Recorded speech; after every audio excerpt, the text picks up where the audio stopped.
Welcome to The White Space, a podcast where we talk about data centers in a simple and practical way.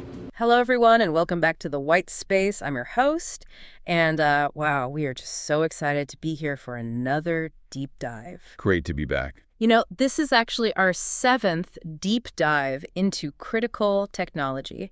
And get this, we're starting to see our very first followers popping up on Spotify and Apple Podcasts. That's fantastic news. Really great to hear. It really is. So to every single one of you who's, taken this leap of faith with us and tuned into the white space, seriously, thank you. Your trust, your enthusiasm, it honestly means the world. Absolutely. Keep listening. Yeah, keep listening, keep sharing, and just keep being awesome. Now, before we dive in, a huge shout out to our sponsors, Siri, Tech, and Noxtel. Couldn't do it without them. Exactly. They make the white space possible. You can find all the links for them. Check out what they do right there in the description. Definitely worth a look. For sure. Okay, so today we are jumping into a topic that is, well, it's getting hotter all the time. And I mean that quite literally in enterprise data centers. Yeah, no kidding. We're going to explore the world of cooling strategies. It's absolutely essential, not just for keeping things comfy, but for keeping our whole digital world up and running. It really is foundational. So the whole landscape of data centers, these huge, secure buildings packed with computers, keeping everything online, it's been changing incredibly fast. Dramatically. Especially since COVID kind of accelerated everything digital, right? And then you layer on this explosive growth of artificial intelligence, AI. Right. AI basically making computers think and learn like humans. That's really kicked things into high gear. It really has. And you see it reflected in the investment. It's just skyrocketing. I mean, look at South Korea, a new state-run AI center in Ulsan. We're talking an estimated $5.11 billion investment. Wow, billion with a B. Exactly. And here in the U.S., data center financing was around $30 billion in 2024. The projection for 2025, maybe $60 billion. $60 billion, that's staggering. It tells you everything, doesn't it? How vital these places have become. It just highlights the massive infrastructure growth we're dealing with, all driven by digital life and AI. So all that investment, all that infrastructure, that must mean a huge need for resources, right? Like power. Precisely. All that investment comes with, well, an equally massive hunger for power. It's almost hard to grasp how much power demand has surged since COVID, and the AI boom really took off. How much are we talking? Okay, so Bloomberg NEF, they're forecasting U.S. data center power demand. It's set to more than double by 2035. Double. Yeah, from about 35 gigawatts in 2024 to potentially 70 gigawatts. Now, to put that in perspective, New York City, its total power demand is around 6 gigawatts. 6. Compared to a potential 78 just for data centers. Yeah, it's an insane amount of electricity. And it's global, too. Goldman Sachs Research, they predict global data center power demand will jump 50% by 2027. 50% in just a few years. And maybe as much as 165% by the end of the decade, compared to 2023 levels. It's truly unprecedented demand. We're fundamentally changing energy needs. Okay, so this incredible power surge. What's actually using all that energy inside these enterprise data centers? What are the components doing the work? Well, it really comes down to the core processing units. You've got CPUs, central processing units. Think of them as the brains of the computer handling general calculations. Right, the standard processor. Yeah, but in these enterprise data centers, especially in 2025, the high-performance ones under heavy load, they use way more power than your average desktop CPU just idling. Significantly more. Okay, so CPUs are part of it, but I hear a lot about GPUs. Ah, yes, GPUs, graphics processing units. Now, these are specialized processors. They're incredibly good at doing lots of calculations at the same time, which makes them perfect for AI. The workhorses of AI. Right? Exactly. And their power consumption. Yeah. Even higher than CPUs. Yeah. Much higher. For instance, back in 2023, some top-tier GPUs for generative AI, that's the AI creating new stuff like text or images. Yeah, like ChatGPT or image generators. Right. Those were running at 700 watts per GPU. 700 watts. Okay. But then, by 2024, the next generation of chips, they were expected to hit, get this, 1,200 watts per GPU. 1,200 watts for one chip? That's like a hairdryer running full blast constantly. Pretty much. And you have racks full of these things. It's not just about adding more servers anymore. The power density inside the racks is changing the game. It's forcing a rethink of the entire facility design, moving beyond just air conditioning. And all that power, all that computation, it creates, as you said, just a tremendous amount of heat, which naturally brings us right to the heart of our deep dive today on the white space. Yep. How on earth do you manage all that heat? What are the cooling strategies keeping these digital powerhouses from melting down? It's such a critical question because in an enterprise data center, you can't just crack open a window if it gets a bit stuffy. Huh. No, I imagine not. Every single degree matters in these places. A small temperature fluctuation can seriously impact performance, reliability, and a cooling failure. That could mean catastrophic outages, data loss, huge financial hits. So the stakes are incredibly high. Absolutely.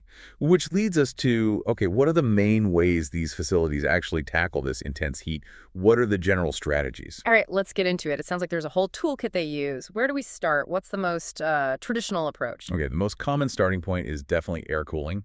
This usually involves CRC or CRH systems. CRC and CRAH. Okay, what are those? So CRA stands for computer room air conditioner.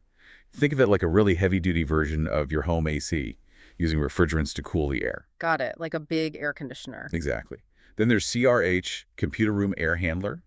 These use chilled water, usually supplied from a larger central chiller plant, to cool the air passing through them. Okay, so one uses refrigerant, one uses chilled water. How does the cool air get to the computers? Typically, it's delivered under a raised floor. This creates pathways for the cool air to come up through vents right in front of the server racks.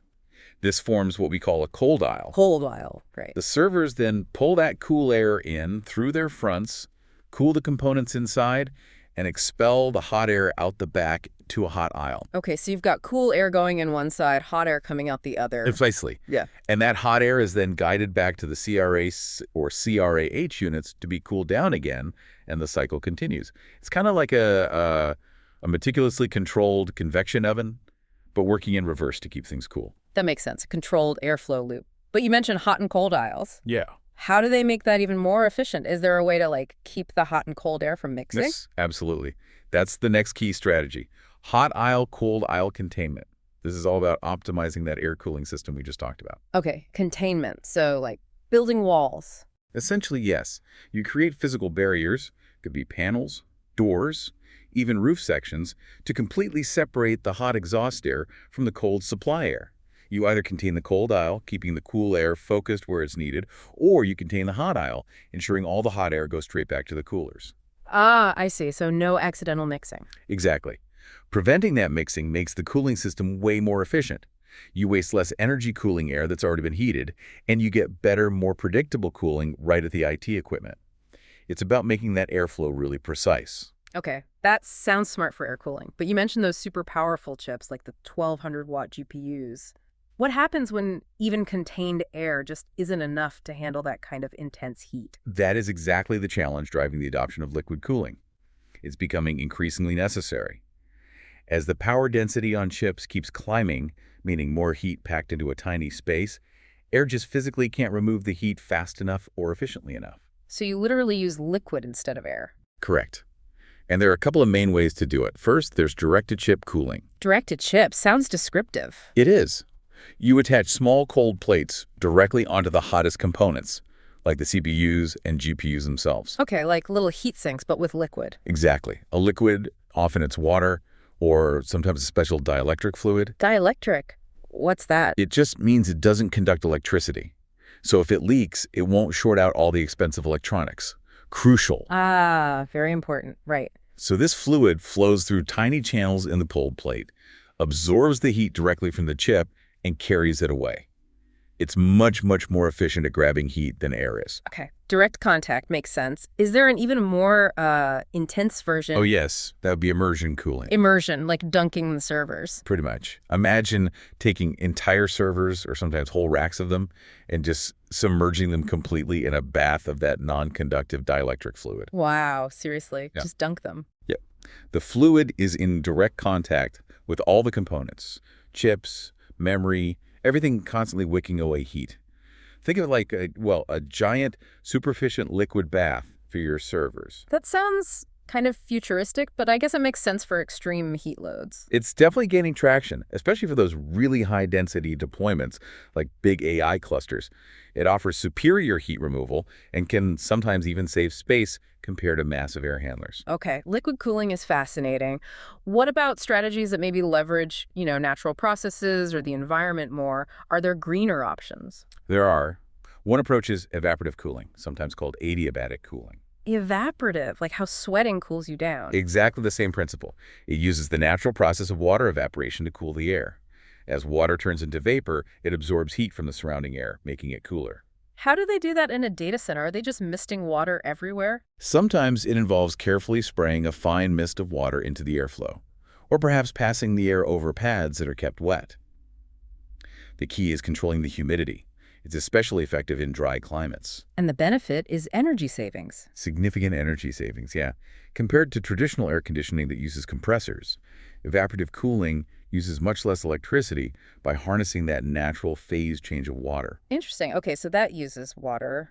What about just using the outside air itself? If it's cold outside, can't you just pump that in? You're thinking exactly along the lines of free cooling or using economizers. That's precisely the idea. Free cooling. I like the sound of that. Everyone does. It's all about leveraging the outside environment when the conditions are right, when it's cool and dry enough outside. So how does it work? Just open a vent?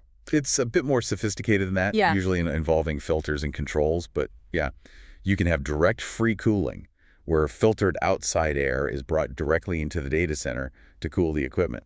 Or you can have indirect free cooling. This might use outside air to cool water in a closed loop, and that chilled water then cools the data center air without the outside air actually mixing with the inside air. So you still keep the inside environment controlled. Right. Either way, the huge benefit is that you dramatically reduce or even eliminate the need to run the energy-guzzling mechanical chillers for significant portions of the year. It's a real energy-saving superstar whenever the climate cooperates. Truly a green cooling strategy when applicable. Makes total sense. Use nature when you can. Okay, this gives us a great overview of the cooling tech. Now, let's shift gears a bit and talk about AI implementation because that seems to be driving so much of this heat challenge. It really is a hot topic, pardon the pen. So this whole debate about deploying AI, do you do it on-premise in your own data center, or do you use the cloud? Let's define those quickly. The cloud is basically using computing power from a third party over the internet. Exactly. Companies like AWS, Google Cloud, Microsoft Azure provide the infrastructure. You just use it as needed. And for a long time, especially for new big projects like AI, the cloud seemed like the obvious choice. It's flexible, you can scale up or down easily, that's scalability. Right. Adjust resources on demand. And you don't have that massive upfront cost, the capital expenditure or CapEx of buying all the servers and cooling yourself? Yep, CapEx is that big initial investment. Cloud shifts it more towards operational expenses, paying as you go. So cloud seems great for testing, short-term stuff. I saw a stat, something like almost 10 million developers are running AI workloads in the cloud now. That sounds about right. The accessibility is huge. But what's interesting is that for enterprises dealing with really large-scale, sustained AI workloads, we're seeing a definite trend, or at least strong consideration, towards bringing it on-premise. Okay, so on-premise means building and managing it all yourself, in your own data center, your own white space. Correct. Deploying and running the whole AI infrastructure stack internally. Why the shift back, or the consideration, if the cloud is so flexible? Well, there are a couple of major drivers. First, data sensitivity and control. For industries like healthcare or finance, keeping sensitive data entirely within their own controlled environment is often non-negotiable for compliance and privacy reasons. Okay, security and regulations. Makes sense. Second is actually cost effectiveness, but specifically for the long haul. If you have a very stable, predictable, large AI workload running constantly, that pay-as-you-go cloud model can actually become more expensive over time compared to owning and optimizing your own gear, even with the initial CapEx. So the economics can flip for really big long-term projects. They can. It's not necessarily anti-cloud, but more about strategic placement. Where does this specific workload make the most sense, financially and operationally? So it's not always one or the other. No, very often the best approach ends up being hybrid. You might use the cloud for bursting capacity for development and testing, or for less sensitive tasks, but keep your core, predictable, highly sensitive AI functions running on-premise in your own white space. It's about finding that right balance. That hybrid model seems really practical. Are there other factors pushing companies towards considering on-prem for AI, beyond just data control and long-term cost? There's a very practical one right now. GPU lead times. Ah, getting the actual hardware? Exactly. These GPUs, the AI workhorses, the demand is just astronomical. Getting your hands on the latest, most powerful ones can literally take months. There's a real scarcity. So if you manage to buy them, you want them running in your facility where you know you have access. Precisely. Owning the hardware on-site gives you guaranteed compute power when you need it, assuming you can get the allocation. Relying solely on cloud availability for cutting-edge GPUs can sometimes be uncertain due to that high demand. That's a really interesting point. So pulling it all together, AI's impact on data centers is pretty profound, isn't it? Oh, absolutely. It's not just about needing more powerful chips, it's the concentration of power, that increased power density we talked about. More watts crammed into smaller spaces. Which means more heat in smaller spaces. Exactly. And that's really pushing the limits of traditional cooling. Yeah. Forcing this wave of innovation towards liquid cooling and other advanced techniques. But what's also fascinating is this symbiotic relationship developing. AI itself is now being used to optimize data center operations. How so? Well, AI algorithms can predict cooling needs more accurately. They can dynamically adjust cooling systems for maximal efficiency, enhance physical security, even automate routine maintenance tasks. So AI is both creating the heat challenge and increasingly becoming part of the solution to manage it more intelligently. Wow, that is a cool feedback loop. AI helping manage the infrastructure needed for AI. It's a really interesting dynamic to watch unfold. Well, this has been incredibly insightful. It really feels like we've covered a ton of ground on keeping these critical facilities cool. And that just about wraps up another deep dive here on the white space. Flew by. It really did. We hope you found this exploration of cooling strategies, from basic air to advanced liquid immersion, as, well, illuminating as we did. It's clear that keeping these digital powerhouses chill is just fundamentally essential. Couldn't agree more. And again, a massive thank you to all our new followers joining us on Spotify and Apple Podcasts. Your support, your enthusiasm, it really keeps us going. We're so grateful you're part of the white space community. Yeah, thanks everyone. And of course, we have to thank our amazing sponsors one more time. Sirius Tech and Noxtel. Their support is invaluable. Remember, you can find links and learn more about them right in the description. Check them out. So, as we leave you today, here's something to think about. We've talked about this unprecedented growth in AI, the massive demand on data centers, and the incredible innovation needed in cooling. How is all of this going to shape not just our digital world, but our actual physical infrastructure, our energy grids, our resource demands in the coming years? That's the big question, isn't it? The ripple effects are huge. Definitely something to ponder. Join us next time on The White Space for more insights into the fascinating world of data centers. Until then, stay cool, stay curious, and keep those bits flowing. Stay cool.